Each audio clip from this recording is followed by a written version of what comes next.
या पूर्ण भरती प्रक्रिया पोलीस पाटीलच्या आपण किती पारदर्शक पद्धतीने करू शकतो तसे करण्याचा प्रयत्न केलेला आहे. आमच्या लेखिक परीक्षा खूप चांगल्या वातावरणामध्ये आणि खूप चांगल्या पद्धतीने आम्ही कंडक्ट केलेला आहे. त्यानंतर आता आमचा रिझल्टसुद्धा बऱ्यापैकी SDOsनी जाहीर केलेला आहे. आता पुढच्या 1-2 आठवड्यामध्ये आपण विद्यार्थीच्या मुलाखती कसे का होणार आहे, तोंडी परीक्षा त्यासाठी सुद्धा आम्ही शेड्यूल जाहीर करणार आहे. यामध्ये कुठलाही प्रकारचा गैरव्यवहार होणार नाही आहे याचा दक्षता मी सुद्धा घेत आहे.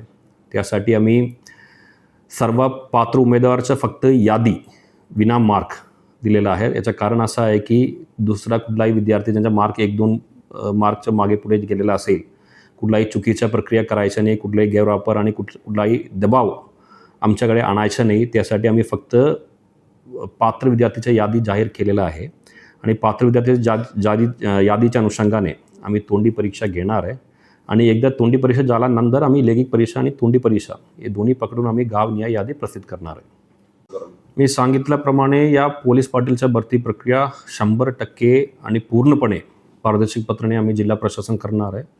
आम्ही पूर्ण प्रक्रिया मेरिटच्या अनुषंगाने आम्ही मार्क्स लावणार आहे आणि तुम्हाला कुठलाही शंका असेल, कुठलाही तक्रार आणि कुठलाही आक्षेप असेल तर तुम्ही त्या माझ्या स्तरावर तुम्ही नोंद आणि पत्राद्वारे तुम्ही कळवू शकतो.